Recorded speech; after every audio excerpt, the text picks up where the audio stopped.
They said I was the family disgrace. My father called me a failure, my mother pretended I didn't exist, and my siblings wore their success like crowns while I was dragged through the mud for the town to laugh at.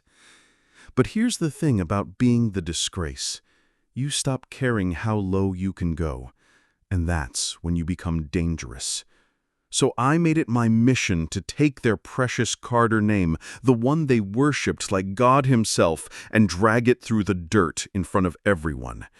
If they thought I was a disgrace before, they hadn't seen anything yet. They called me the Disgrace. Not behind closed doors, not whispered in shame. No, my family had a way of dressing insults up like Sunday suits, parading them in front of the whole damn town.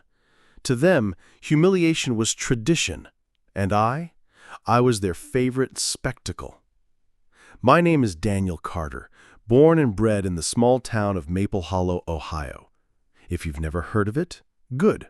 That means you've never heard the lies, the laughter, and the whispers that echoed every time I walked down Main Street. My family, the Carters, were royalty here, not with crowns or castles, but with reputation, money, and the church pew reserved just for them on Sunday mornings. My father, Thomas Carter, ran the Carter Lumber Company, the biggest business in town. My mother, Evelyn, was president of the Women's Society and head gossip distributor. My older brother, David, was the golden child, the athlete, the scholar, the future mayor, as people liked to call him. My little sister, Claire, was the princess, homecoming queen, choir soloist, the town's darling. And then there was me, Daniel, the middle child, the misstep, the mistake. I wasn't brilliant like David or beautiful like Claire. I didn't want to work at the lumber mill, didn't care for Sunday sermons, and sure as hell didn't fit the Carter mold. By 16, I had already been arrested once for a bar fight, once for shoplifting beer. By 20, I dropped out of college, unemployed, drinking too much, smoking too often, and trying to numb the sting of failure that my family loved reminding me of. But it wasn't just failure. They made a performance out of it. At Thanksgiving dinners, my father would say things like, "Daniel, pass the rolls, at least you can manage that much, right?" And the table would burst into laughter. At church, the pastor would pray for the lost lambs of our flock, eyes glued on me while the congregation nodded. Even in the grocery store, I overheard my mother telling old Mrs. Whitaker, "Well, David and Claire are doing wonderful, of course.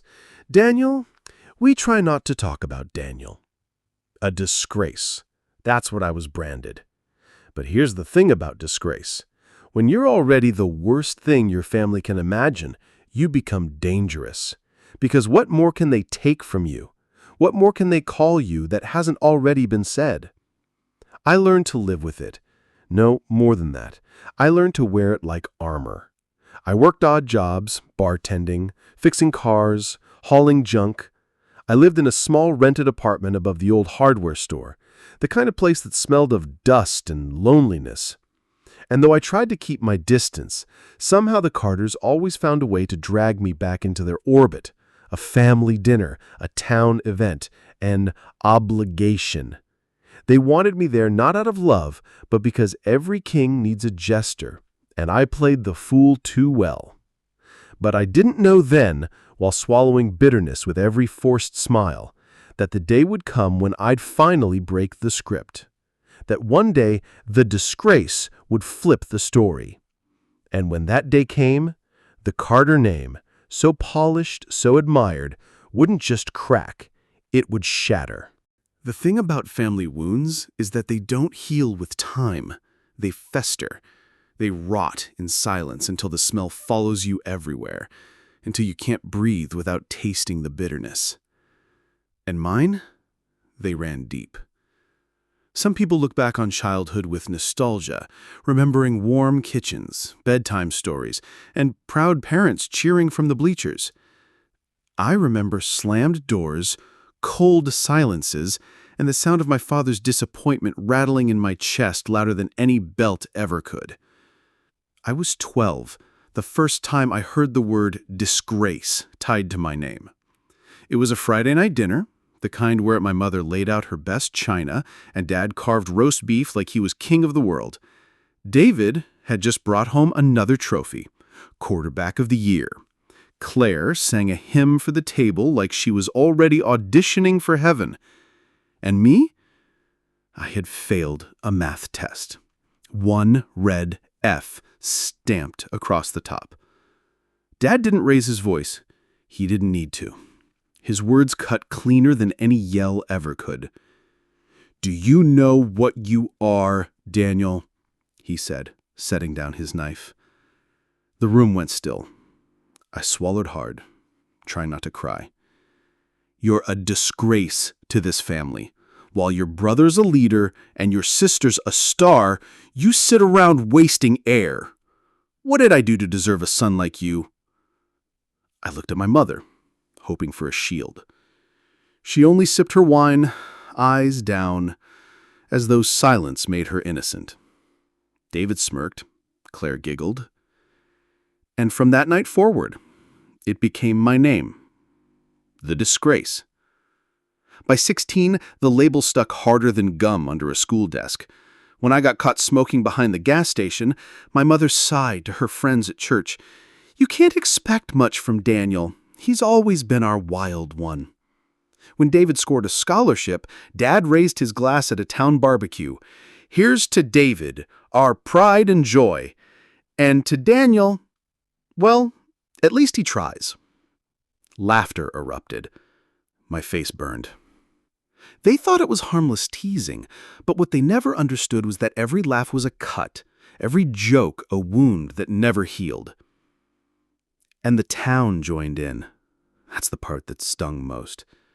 Maple Hollow adored the Carters. They adored my father's booming voice in church, my mother's charity work, David's touchdowns, Claire's pageant crowns. And because they adored them, they despised me. I was proof that even royalty could have a bastard in the bloodline. Everywhere I went, eyes followed. The mechanic called me wasted potential. The grocery clerk muttered troublemaker under his breath. Even Pastor Owens once put a hand on my shoulder and whispered, "We all fall short, son. Some just fall harder than others." I started scoring chords. Not of my failures, but of theirs. Quietly. Carefully. See, being the disgrace gave me freedom they didn't have. Nobody watched me too closely. Nobody expected me to uphold the shining reputation. While they were busy polishing their crowns, I was slipping into shadows. Listening. Watching. Collecting. I learned about Dad's mistress long before anyone else did. A pretty woman who worked at the bank, who wore too much perfume and smiled too wide whenever he walked in. I saw him slip her an envelope one night when he thought no one was looking. I learned about Mom's pills, the little white ones she washed down with vodka before choir practice. She thought locking the bathroom door made her secret safe, but she forgot about the cracked window I used to sneak smokes outside. David, Golden Boy David, wasn't half as clean as he pretended. I saw him selling weed out of the back of his car behind the football field. Later, I'd find out he owed money to the wrong kind of people. And Claire? Sweet little Claire wasn't saving herself for marriage like she bragged at youth group. No, I walked in on her once in the barn with the neighbor's son. She screamed at me to leave, but the image burned itself into my memory. For years, I tucked those secrets away. I never told a soul, not because I was protecting them, but because I was waiting. Waiting for the right time, the right stage, the right audience. Because if they thought I was the disgrace, they hadn't seen Disgrace yet. Every family has its traditions. Ours wasn't Sunday dinners or holiday vacations. No, the Carter tradition was humiliation. And I, as always, was the star attraction. The breaking point came on a hot July afternoon at the Maple Hollow Founders Day Festival. It was the biggest event of the year. Parades, food stalls, fireworks, the whole town gathered in the square to celebrate itself. And of course, the Carters were expected to be front and center. I didn't want to go. God knows I didn't. But Mom called me the night before, her voice sharp and cold. "Daniel, you will be there," she ordered. "Your absence would embarrass us." I almost laughed at that. Embarrass them, as if I hadn't been their embarrassment for decades. But something in her tone told me that if I didn't show up, they'd make me pay for it. So I went. The town square was buzzing with life. Kids running with sticky cotton candy fingers, old couples holding hands, the mayor shaking hands like he was royalty. My family stood near the stage, shining like they always did. Dad in his best suit, Mom in pearls, David with his perfect wife on his arm, Claire glowing like she'd swallowed the sun. And then there was me, sweating in a wrinkled shirt, the odd one out. The mayor called families of notable contribution up on stage to thank them. Of course, the Carters were first. "Ladies and gentlemen," the mayor boomed, "please welcome the Carters, a family who has built this town with their hands, their hearts, and their legacy." The crowd clapped, cheered. I stood there, half a step behind my family, feeling the familiar sting of being both included and excluded at the same time.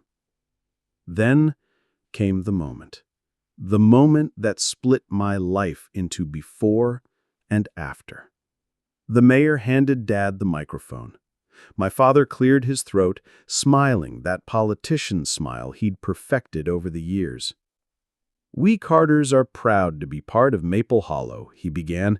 "We've always believed in hard work, integrity, and carrying our family name with honor." He gestured at David and Claire. "Our son David, a rising star who will no doubt lead this town one day. Our daughter Claire, the pride of Maple High." The crowd clapped again, whistles and cheers rising into the summer air. And then Dad's eyes landed on me. He hesitated, just for a second, then smirked.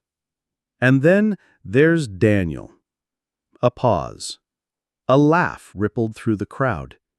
Daniel's still figuring things out. The audience laughed harder this time. Some people clapped out of pity. A woman in the front row shook her head like I was some pitiful creature. But my father wasn't finished. "You know," he added, his voice booming over the speakers, "every family has one. The black sheep, the cautionary tale. That's our Daniel." The crowd erupted in laughter. Some people actually cheered. David grinned, Claire covered her mouth to hide a giggle, and my mother stood there with that smug little smile that said, "This is exactly how it should be." And me? I stood frozen, my blood boiling so hot I thought my skin might tear open.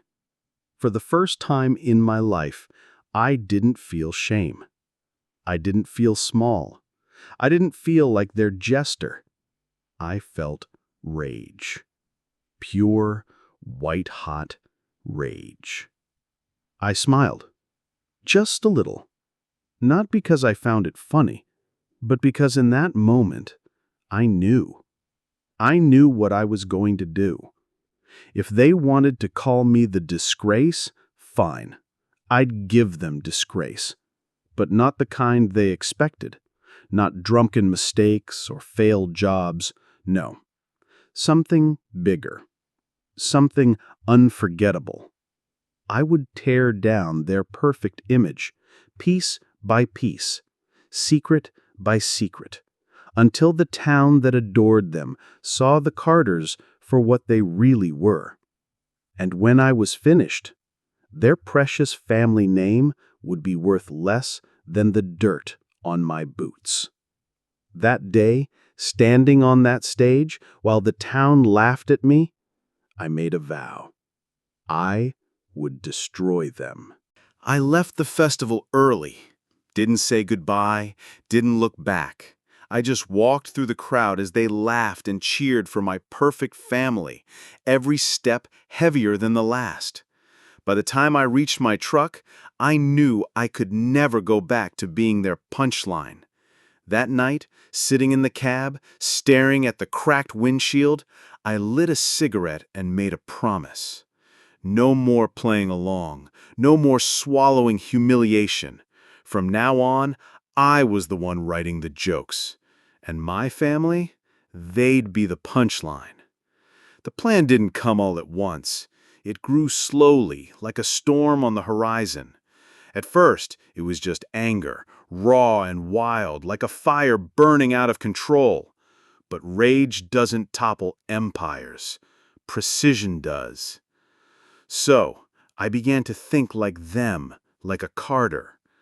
Dad always said, power is perception.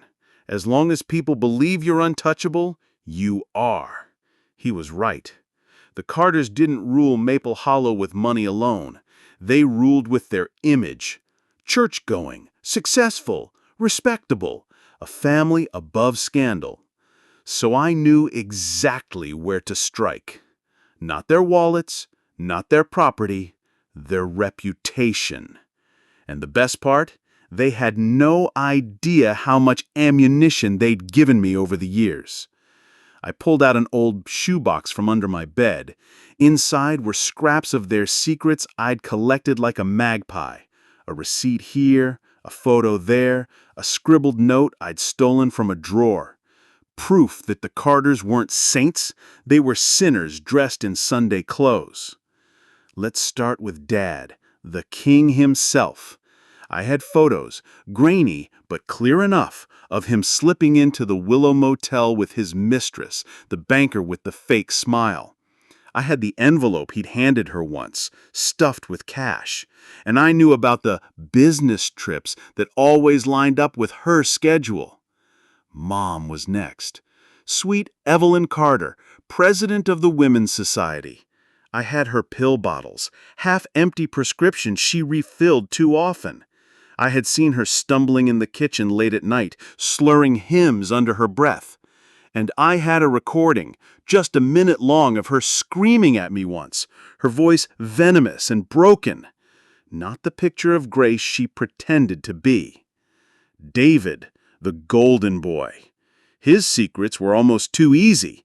I had text messages, screenshots of him selling weed to high school kids.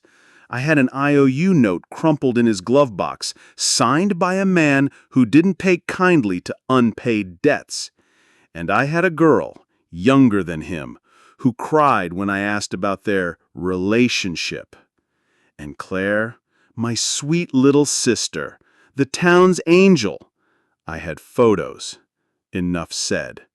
Her sneaking out of the barn half-dressed, her kissing the neighbor's son behind the church, her diary, too. I'd stolen it once when she left it lying around. Every teenage sin scrawled in pink ink. Individually, the secrets were powerful. But together, they were dynamite. The question was, how to light the fuse. At first, I imagined going to the newspaper, sending everything to the Maple Hollow Gazette. But that wasn't enough. The Carters could spin a story, bury a scandal, buy silence. No, I wanted spectacle. I wanted blood in the water. So I decided the stage had to be public, somewhere the entire town would be watching, somewhere they couldn't hide under the weight of their own lives while I pulled the curtain back. The upcoming Harvest Gala was perfect. It was the town's biggest event, held every autumn in the community hall. Everyone who mattered would be there. Politicians, business owners, church leaders. The Carters always hosted. Yes, that was it. The gala. I'd sit quietly, just another face in the crowd, while they boasted about family values and good Christian living. And then, one by one, I'd reveal their sins. Dad's affair, Mom's addictions, David's crimes, Claire's shame. I pictured the looks on their faces, the gasps from the crowd, the silence that would follow. The Carter name would crumble. And in the ruins, I'd finally stand tall, not as the disgrace, but as the executioner. That night, lying in bed, I felt something I hadn't felt in years. Not shame, not rage, power. For the first time, the disgrace was holding the knife. Revenge isn't about speed, it's about patience.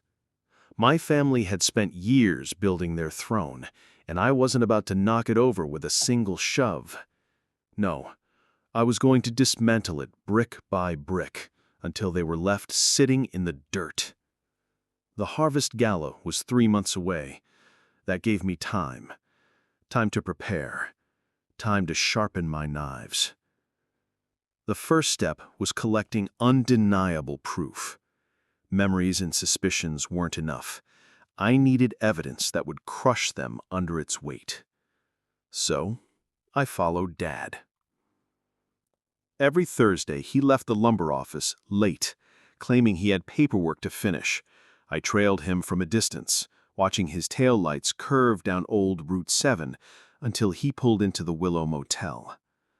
I parked across the road, my camera ready. I caught him kissing her in the parking lot, hand on her waist like a teenager in heat. I caught them slipping into room 12. I waited an hour, smoked 2 cigarettes, then snapped them leaving, her hair a mess, his shirt untucked. Proof. Next was Mom. That one was almost too easy. I started rifling through the trash behind our family home. Pathetic, maybe, but effective. In 1 week, I pulled out 2 empty wine bottles and 3 pill containers, all prescribed under different doctors' names. I stashed them in a box. I also set up a cheap voice recorder near the kitchen window, one she always left cracked open. Within days, I had her on tape, slurring hymns at midnight, screaming at Dad when she thought no one was listening. The saint of Maple Hollow, captured in all her ugliness. David required a different approach. He was careful, or at least he thought he was. I reached out to one of his buyers, a high school kid who owed him money. For $50 and a promise not to rat him out, the kid handed me text screenshots. David dealing, David threatening. When I searched David's car one night, thank you, spare keys, I found a half-used baggie and an IOU signed by a man known for breaking kneecaps when debts weren't paid. I pocketed them. Claire. Sweet little Claire. Her secrets came wrapped in pink and glitter. I'd swiped her diary again, this time photographing every page before putting it back. Teenage confessions spilled across the paper, nights with the neighbor's boy, sneaking liquor, even wishing she'd get pregnant just to escape Mom's control. I also bribed a friend of hers with a 6-pack to talk. She told me about the night Claire and 2 boys disappeared at a party. I didn't need details. I had enough. By the end of those 3 months, my shoebox was overflowing.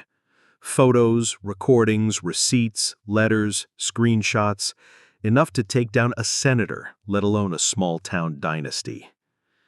The second step was finding the perfect delivery. If I simply handed this evidence to the mayor, it would disappear. If I mailed it to the newspaper, they'd bury it. The Carters had too much influence. No, I needed the crowd to see it with their own eyes. The gala was my stage, but I couldn't just stand up and rant. They'd dismiss me as the drunk disgrace, like always.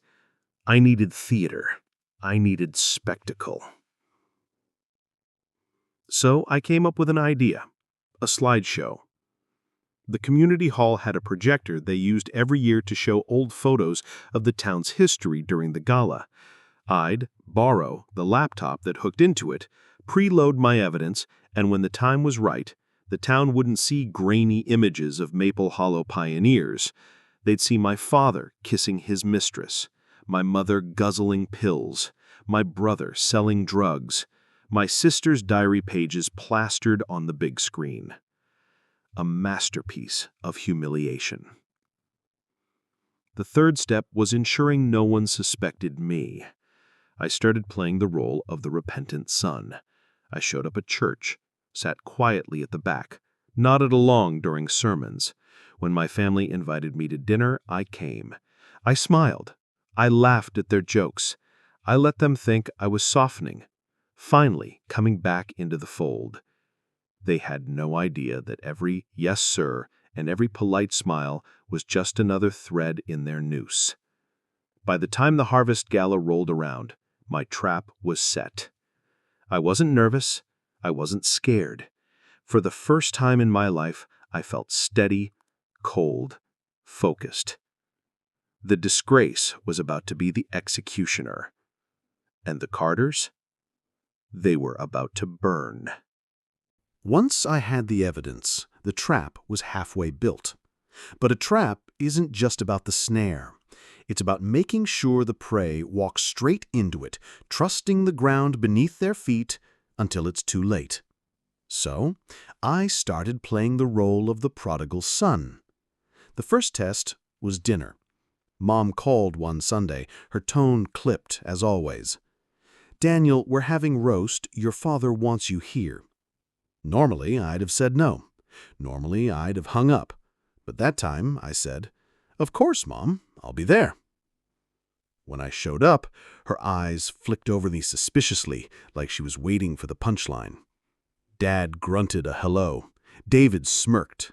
Claire chirped, "Well, well, the family disgrace returns." I laughed. Not the bitter laugh I wanted to give, but a warm, self-deprecating chuckle. "Yeah, figured you might miss your punching bag." They laughed harder. They always did. But this time, their laughter didn't sting. It was background noise, a song I'd heard too many times. I was already picturing their faces when the tune changed.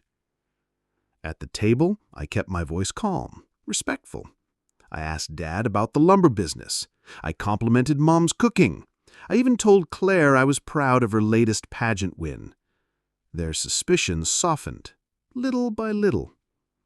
Over the next few weeks, I leaned into it.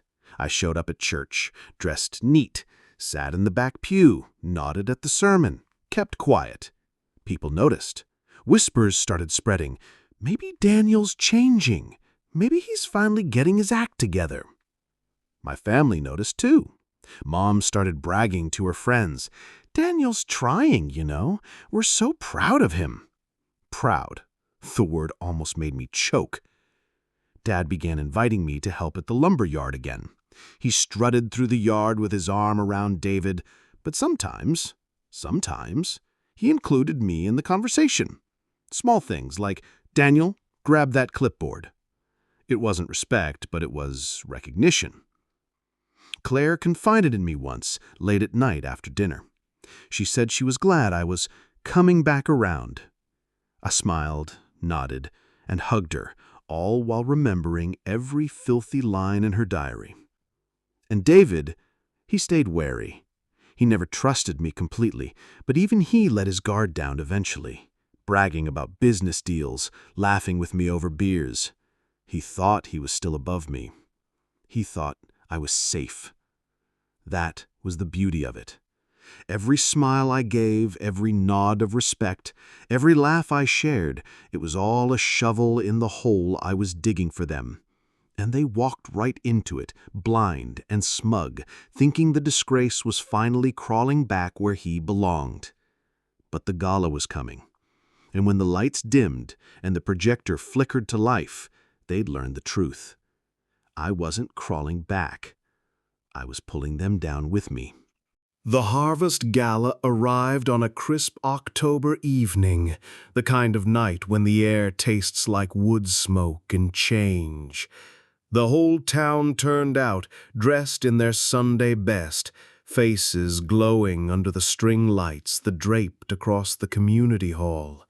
Inside, the room was warm, buzzing with chatter, the smell of roasted chicken and cider thick in the air. The Carters, of course, were the centerpiece. My father strutted in his tailored suit, shaking hands like a senator. My mother glowed in pearls, her smile wide enough to hide her nerves. David and his perfect wife worked the room, laughing too loudly at every joke. Claire floated from group to group, her dress sparkling like she was born for the spotlight. And me? I slipped in quietly, unnoticed at first, the disgrace, the shadow at the edge of their radiance. But tonight, I wasn't there to hide. Tonight, I was the storm. I'd been to enough galas to know the routine. Speeches, a slideshow of town history, then dinner and dancing. The slideshow was my window. I had slipped into the hall that morning while the volunteers were decorating. Nobody noticed me plugging in a flash drive, replacing the slideshow of old barns and pioneers with something much, much better. As the evening rolled on, I waited, sat at my table, sipping watered-down whiskey, watching my family bask in admiration. Every time someone clapped my father on the back, every time a woman complimented Claire, every time the mayor raised a glass to David, I felt a dark thrill coil tighter in my chest. Finally, the lights dimmed. The projector whirred to life. The first slide popped up, an old black-and-white photo of Maple Hollow in its early days. The crowd oohed softly. The mayor began his usual speech about our town's rich history. I leaned back, my pulse steady, my hand tight around my glass. And then the screen flickered. Slide 2 appeared. Not an old photo, not a historic building. It was my father, clear as day, standing outside the Willow Motel, his arm around his mistress, his lips pressed against hers. The timestamp glowed in the corner. The room froze. The mayor stammered, "This seems, Gasps spread like wildfire. Whispers hissed through the crowd. My father's face drained of color. My mother's hand shot to her chest. Before anyone could react, slide 3 appeared. A photo of Mom's pill bottles lined up on her bathroom counter. Then another, her staggering in the kitchen, captured from the recorder I'd hidden. Her voice slurred over the speakers. "Leave me alone, Tom. Leave me alone." The whispers turned to murmurs, murmurs to shocked cries. David jumped to his feet, furious. "Turn it off, now!" But the next slide came anyway. A screenshot of his text messages. "Got the weed. Meet me behind the school. Don't be late." Another slide, the IOU note with a dangerous man's signature. Another, the photo of him handing off a baggie in the school parking lot. The crowd erupted. And then came Claire. The pink diary pages projected 50 feet tall. Her handwriting, her secrets, her shame in glitter pen. A photo of her with the neighbor's son in the barn, laughing, her hair tangled. She screamed, covering her face. The hall descended into chaos. People shouted, women gasped, men cursed. The Carters stood frozen in the center of it all, their perfect image burning to ash under the heat of the projector. And me, I stood slowly, raised my glass. "To the Carters," I said, my voice carrying over the noise. "They called me the Disgrace. Guess the apple doesn't fall far from the rotten tree." Every head turned toward me. My father's face twisted with rage. "You," he choked, "you did this." I smiled, calm, Cold. Damn right I did. For the first time in my life, the town wasn't laughing at me. They were laughing at them, pointing at them, whispering about them. My family, the untouchable Carters, brought down in front of everyone they ever wanted to impress. And it was beautiful. The hall had turned into a battlefield. Some people shouted in horror, others laughed in disbelief. The mayor's wife covered her mouth, muttering, "Lord have mercy," while teenagers in the back pulled out their phones, already recording. My father lunged for the projector, but two men from the committee held him back. "Tom, stop! It won't help." "Turn it off," he roared, his voice cracking. "Turn it off before—" But the next slide came anyway. Another photo of him at the motel, this one even clearer. A ripple of gasps moved through the crowd like thunder. My mother staggered forward, her pearls clutched in her fist. "Tom, how could you?" Her voice shook, high and ragged. "You said—" Her words cut off as her own slurred voice played again over the speakers. "I can't do this anymore. I can't stand him. I can't stand myself." Every neighbor, every church lady, every one of her friends turned their eyes to her. She swayed under the weight of their judgment, her face pale, her body trembling. David stormed toward me, fists clenched. "You son of a—" But before he could reach me, the screen lit up with his text messages. "Got the coke. Don't tell Claire. Dad can't find out." The crowd erupted again. Someone shouted, "That's your golden boy? The lumberyard heir?" Another man barked, "He's been selling to kids. My kid." David froze mid-step. His mouth opened, but no words came. His wife burst into tears and shoved him away. "How could you do this to us, to me?" He tried to grab her arm, but she slapped his hand so hard the sound cracked across the hall.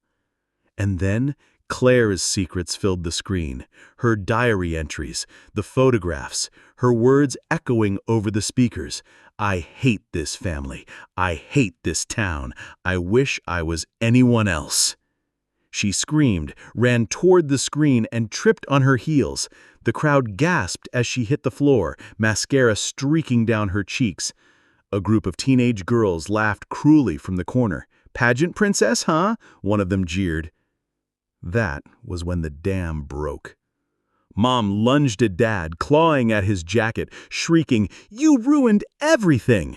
He shoved her back, shouting, you knew, and you didn't care." David tried to grab the mic, desperate to defend himself, but half the room was yelling at him, parents, teachers, church elders. His wife kept hitting his shoulder with her purse, each word punctuated with a blow. "You lying, filthy coward!" Claire scrambled to her feet, tried to run, but a reporter snapped her picture before she reached the door. The flash caught her panic in perfect detail. The Carter family, once the pride of Maple Hollow, was tearing itself apart in front of the entire town. And me? I just stood by the bar, sipping the last of my whiskey, letting the chaos wash over me like music. The disgrace had become the conductor. Finally, my father broke free from the men holding him back. His face was purple, veins bulging. He pointed straight at me, spit flying from his lips. "This is you, Daniel! You did this!" The crowd turned toward me. For the first time in years, I didn't feel small under their eyes. I felt tall, powerful. I set my glass down, looked right at him, and smiled. "No, Dad, you did this. I just turned on the lights." The hall went dead quiet for half a heartbeat. Then the shouting started again, this time aimed at them. Morning light spilled across Maple Hollow like nothing had changed. The birds still sang, the air still smelled like damp earth and wood smoke, But inside the town, something had snapped. The Carter name, once polished and untouchable, lay shattered in pieces on the ground. I woke up later than usual, sunlight pouring through the blinds of my small apartment. No one banging on my door, no mother calling to remind me I was late, no father barking orders, just silence and freedom. I poured myself coffee, sat at the table, and opened my phone. The messages were endless. Screenshots from the gala had already hit Facebook. My father's affair, David's drug deals, Claire's diary entries, every secret was being passed around like wildfire. Someone had even clipped the moment I raised my glass and toasted them. The comments poured in beneath it. Guess the apple didn't fall far, huh? Always knew the Carters weren't as perfect as they claimed. Daniel was the smart one after all. For the first time in years, my name wasn't followed by laughter or pity. It was followed by respect. Fear, even. I leaned back, sipping my coffee, letting the warmth settle deep. By mid-morning, I decided to take a walk. I wanted to see it for myself, what it looked like when a dynasty fell. The town square buzzed with gossip. Shopkeepers whispered on the corners, eyes darting to me when I passed. A group of old men outside the barber shop chuckled, one muttering, "Tom Carter won't be showing his face anytime soon." At the bakery, two women leaned close, voices sharp. "Did you see Claire's face? She'll never get into college now. And David? God help us, selling to kids? Imagine if he was your son-in-law." When I stepped inside for a coffee refill, the whole place went quiet. Every eye turned to me. For once, the silence wasn't heavy. It was reverent, like they were in the presence of someone who had done the impossible. The cashier, a girl who used to laugh at me in school, didn't meet my eyes. She just slid my coffee across the counter, her hands trembling. That was when I realized I wasn't the town joke anymore. I was the man who had taken down the Carters. And it felt damn good. But good news doesn't stay good forever. By noon, the storm had reached its peak. My phone buzzed nonstop with updates. My father had been thrown out of the Rotary Club. My mother hadn't left the house. Her friends had abandoned her overnight. David's boss at the lumber yard suspended him, pending an investigation. And Claire, poor, perfect Claire, hadn't shown up to school. The Carters had gone from royalty to ruin in less than 12 hours. And I had done it. Yet, as I walked back to my apartment, a thought slipped into my mind. Quiet but sharp. What comes after revenge? Because last night, I was alive in a way I'd never been. But now, the morning after, the town would move on eventually. And me, I'd still be Daniel Carter, the black sheep. Only now, I was the wolf who bit back. The question was, did I stop here, or did I push it further? It didn't take long for the Carters to lash out. By evening, whispers turned into statements.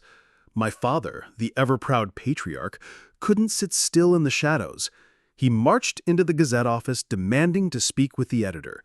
The paper came out the next morning with his words in bold. "My son Daniel fabricated everything. He's a disturbed man, jealous of his own family." The editor even printed his photo beside it. Chin raised, eyes full of fire, like he still believed he could bully the town into submission. But Mabel Hollow wasn't listening anymore. Not after the recordings, the screenshots, the evidence. At the diner, I overheard a group of farmers tearing the article apart. Fabricated? We all heard that audio with our own ears. Yeah, Tom's done for. He can bark all he wants. My wife says she saw the motel herself. Same car, same time. He's toast. My father didn't know it yet, but the more he fought, the deeper he sank. Then came David. He went live on Facebook, shirt wrinkled, eyes red from what looked like a night of drinking. Look, those texts weren't mine. Anybody can fake screenshots.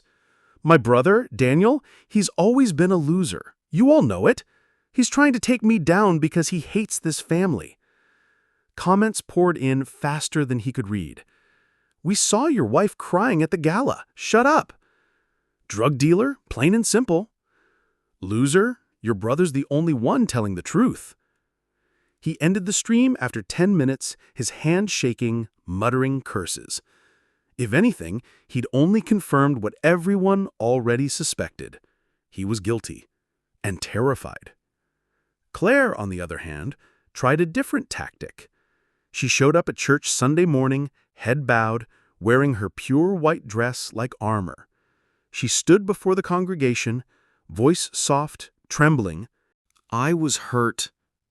I was angry. But I never meant those words to come out. I love my family. I love this town.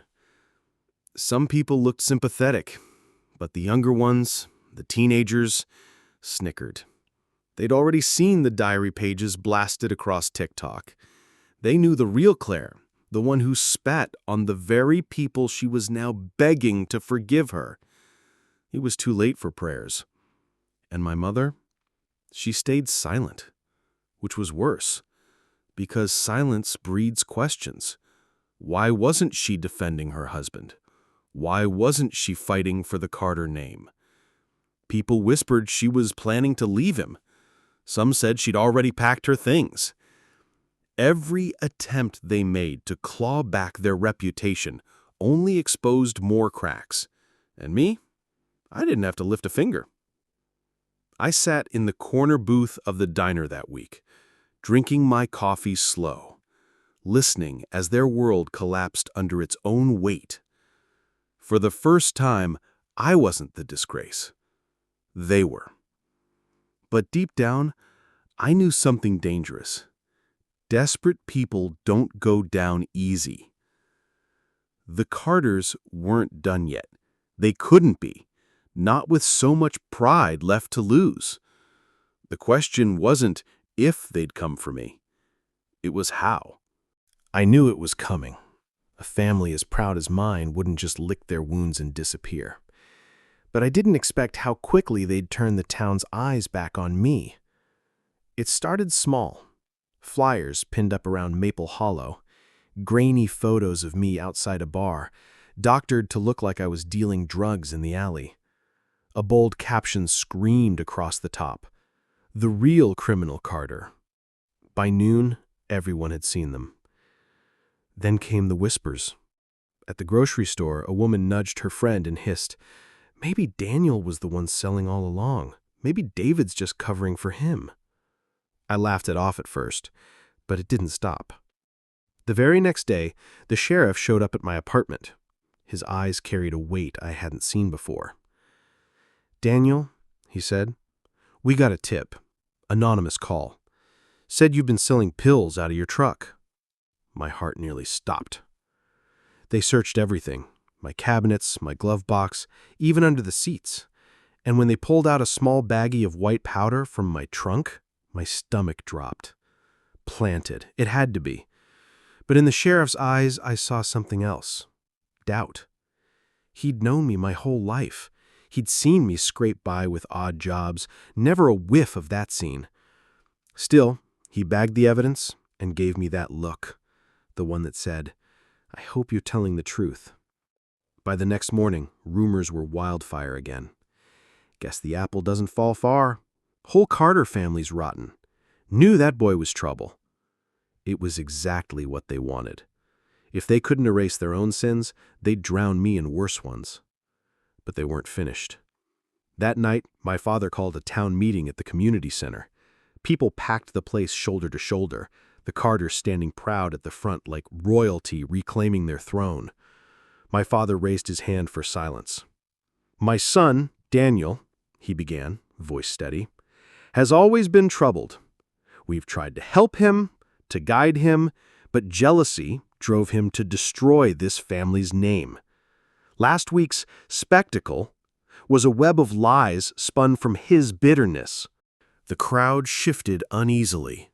Some nodded, others frowned. Then Claire stepped forward, clutching a tissue. Tears streamed down her cheeks. "He hacked my private diary," she sobbed. "He twisted my words to make me look hateful, but I'm not. I love this town. Please, don't let him tear us apart." Theatrics, pure and polished.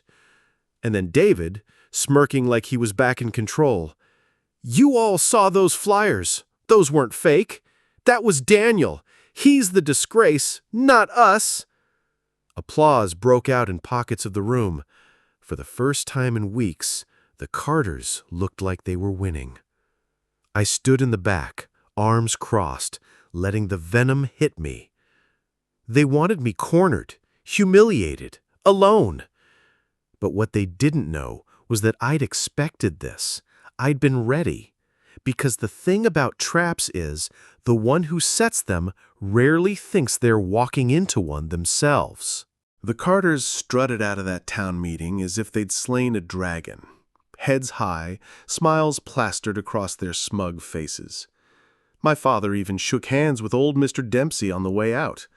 That politician's handshake that made him look like a man of the people. It was pathetic. And yet, the town buzzed. For the first time since my little show, I saw doubt creeping back into Maple Hollow's eyes.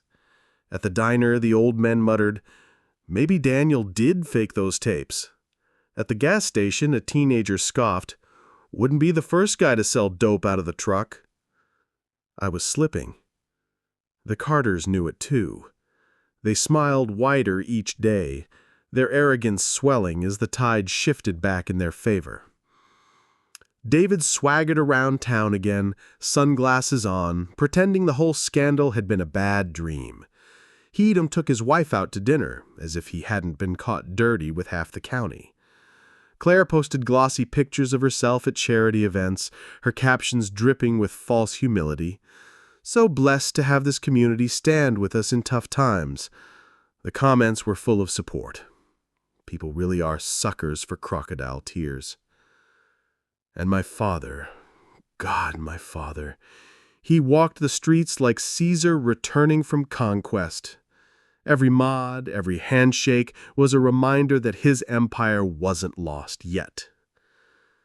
They thought they'd beaten me. And I let them. I stayed quiet. I didn't fight back. I didn't argue when the stares returned, when whispers brushed past my ears like knives. I let them build their castle again, brick by fragile brick, because I knew what was coming. The Carters didn't realize that while they were parading around Maple Hollow, I was digging, deeper than before. And this time, it wasn't just dirty secrets I'd unearthed. It was crimes. Real ones. Ones that couldn't be denied no matter how many crocodile tears they cried. So I smiled to myself, sitting in that same corner booth of the diner where my father once sneered at me. Let them enjoy their victory parade. Let them feel untouchable again. Because parades end. And when they do, the streets are littered with trash. And I was ready to show the whole town just how filthy the Carters really were. The Carters thought their little flyers and crocodile tears had buried me.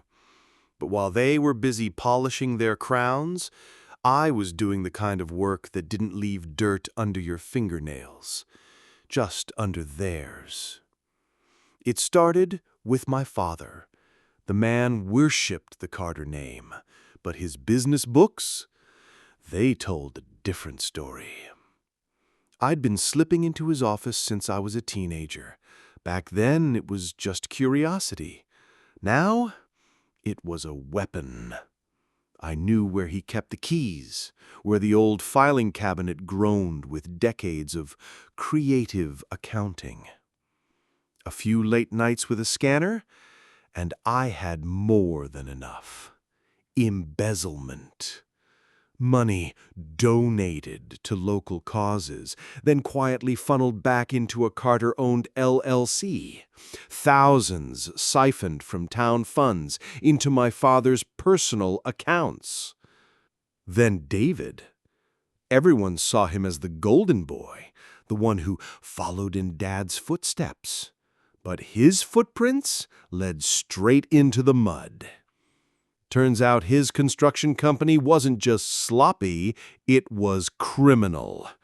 Inflated invoices, fake employees on payroll, contracts signed under names that didn't exist. He'd been bleeding the county dry for years, all while flashing his smile and calling himself a businessman. Claire? Oh, Claire wasn't as innocent as she played. The diary was nothing compared to the bank statements I got my hands on. She'd been running an underground loan scheme, preying on desperate families. Friendly help, she called it. With interest rates so brutal people lost homes, farms, marriages. She dressed it up in charity galas, but she was a vulture in designer heels. And the best part? Every single crime left fingerprints. Paper trails, signed checks, hidden ledgers they thought no one would ever see. I didn't just have dirt. I had bodies. So I packaged it, neatly. A file for each of them. Digital copies backed up a dozen different ways. Photos, signatures, bank transfers, it was airtight. But I didn't send it to the sheriff. Not yet. That would have been too easy. Too quiet. No, I had something bigger in mind. Maple Hollow's annual Founders' Day Festival was coming up. The one event where the entire town gathered in the square, waving flags and eating pie, pretending we were still a picture-perfect little community. And guess who was always the star of the show? The Carters. My father gave his pompous speech about heritage. David handed out fake smiling business cards. Claire glided around in a new dress, soaking up envy. That was their stage, their kingdom, their safe place. And it was exactly where I planned to burn their empire to ash. Founders Day arrived like clockwork. Red, white, and blue bunting draped the storefronts. Kids licked ice cream cones. Old men leaned in rocking chairs, tipping their hats at passers-by. It was Maple Hollow at its most innocent. Exactly the kind of illusion the Carters loved to hide behind. They stood at the center of it all, glowing in borrowed virtue. My father, in his pressed suit, shaking hands like a senator. David flashing that arrogant grin, talking up his latest business deal. Claire, in a white dress, pretending purity itself had taken human form. They owned that stage. They always had. Until I took it from them. When the mayor finished his opening remarks and handed the microphone to my father, I made my move. I didn't storm the stage. I didn't shout or scream. I simply walked up, calm as a Sunday preacher, carrying a laptop under one arm. The crowd murmured, curious, confused. My father's smile faltered just for a second. "Daniel," he hissed into the mic, "sit down. This isn't the—" But I'd already plugged the laptop into the projector. The big white screen behind the podium flickered. And then the town saw everything. First slide. Scans of my father's ledger, numbers highlighted in red, side by side with county records, proof of funds vanishing like smoke. Gasps rippled through the crowd. A woman in the front row whispered, "That's the scholarship money." Second slide, David's invoices. Same project billed 3 times under 3 different names. Payroll lists filled with fake employees. A close-up of David's signature, identical across every forged sheet. Someone shouted, "That's why my roof's still leaking." Third slide, Claire's bank transfers. Small amounts from desperate families snowballing into obscene profits. Letters from people begging for extensions. A foreclosure notice signed with her name at the bottom. The crowd wasn't gasping anymore. They were seething. Claire clutched her chest, eyes wide like she'd seen a ghost. David's face turned scarlet. My father reached for the laptop cord, but I blocked him, shoving the next slide up before he could breathe. Emails, screenshots, voice memos, every dirty trick they thought would stay buried, lit up 30 feet high for the entire town to see. And then silence. Heavy, suffocating silence. I leaned into the mic, my voice steady as stone. They called me the disgrace of this family. They spit on my name, dragged me through the mud. But now, you all see the truth. The disgrace was never me. It was them. For a long moment, the town just stared. And then, chaos. Shouts erupted. People swarmed the stage, not for me, but for them. Fingers pointed, spit flew. Thieves, liars, vultures. The Carters, once untouchable, stood cornered by the very community they'd ruled. David tried to shout over the crowd, "This is all fake!" But his voice cracked. Claire sobbed into her tissue, but no one believed her this time. My father raised his hands for calm, but nobody was listening. Their empire wasn't crumbling quietly. It was collapsing in flames. And I was the one holding the match. That night, the Carter mansion didn't glow with laughter or champagne like it usually did after Founders Day. No, it looked like a bunker under siege. Curtains drawn tight, lights dimmed, voices raised inside. I knew because I was parked a block away, watching the house that once called me its shame. Inside, chaos reigned. David stormed through the living room, his tie loose, his face flushed. He hurled a glass against the wall, shards scattering like his reputation. "This is your fault," he screamed at my father. "You should have stopped him before it got that far." My father sat stiff in his armchair, hands clenched, the picture of a man trying to maintain control over an empire already lost. "Enough. Losing our tempers won't fix this." "Fix? Do you realize what he showed them? He's finished us. Every deal I've got in motion is dead." Claire sat curled on the couch, mascara running down her cheeks, wineglass trembling in her hand.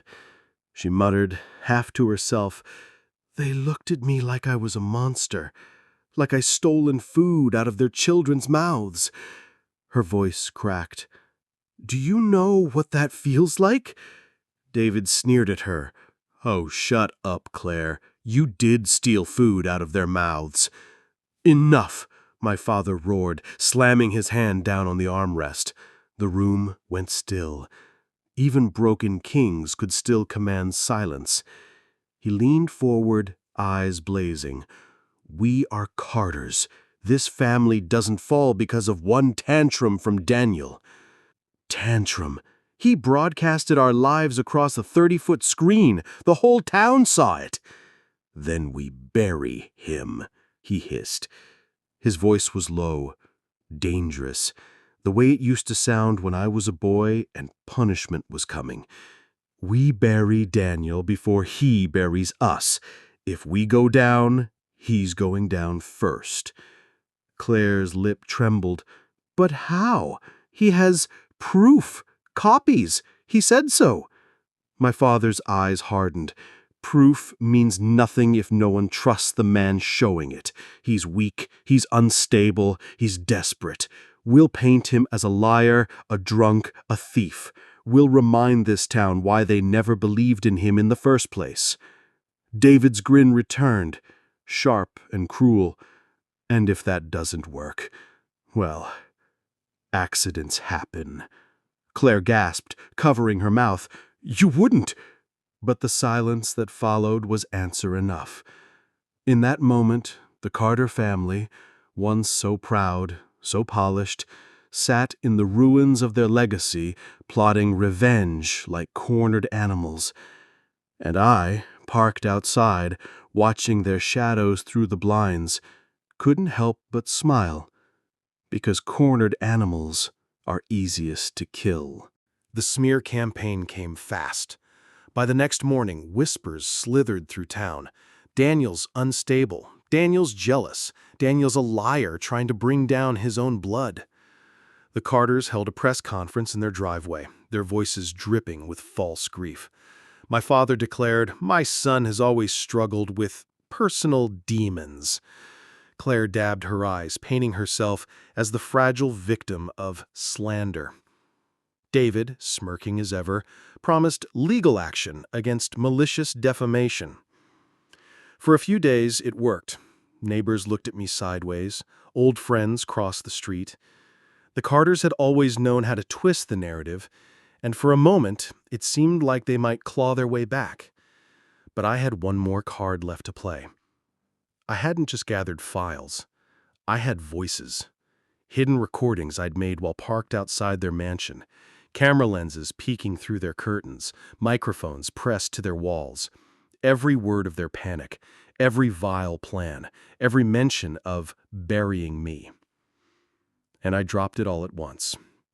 I sent the recordings to the local news, the county sheriff, the bank regulators, and every single person on the town's community mailing list. The world didn't just see their crimes, they heard them. The audio of my father snarling, "We bury Daniel before he buries us." Claire weeping, admitting she'd stolen from desperate families. David laughing about forged contracts. There was no spinning that. No smear strong enough to drown it out. By the end of the week, investigators swarmed the Carter mansion. My father was let out in handcuffs, red-faced but silent. David cursed the cameras, fighting the deputies until they shoved him into the back of a cruiser. Claire crumpled on the porch steps, mascara streaking her face, begging anyone to believe she hadn't meant it. But the town only watched, stone-faced. The same people who once bowed to them now whispered one word as the family was dragged away: disgrace. For the first time in my life, the word didn't belong to me. I didn't cheer, I didn't gloat. I just stood in the crowd, anonymous, hands in my pockets, watching the empire that had crushed me finally collapse under its own rot. When the police cars rolled away, I turned and walked home. Not to celebrate. No. Revenge isn't a party. Revenge is a quiet satisfaction, a weight finally lifted from your chest. I poured myself a glass of whiskey, sat by the window, and listened to the silence. For the first time in years, it felt like peace. The Carters had called me their disgrace. But in the end, I made sure their name would forever be remembered as the real shame of Maple Hollow. And that was enough.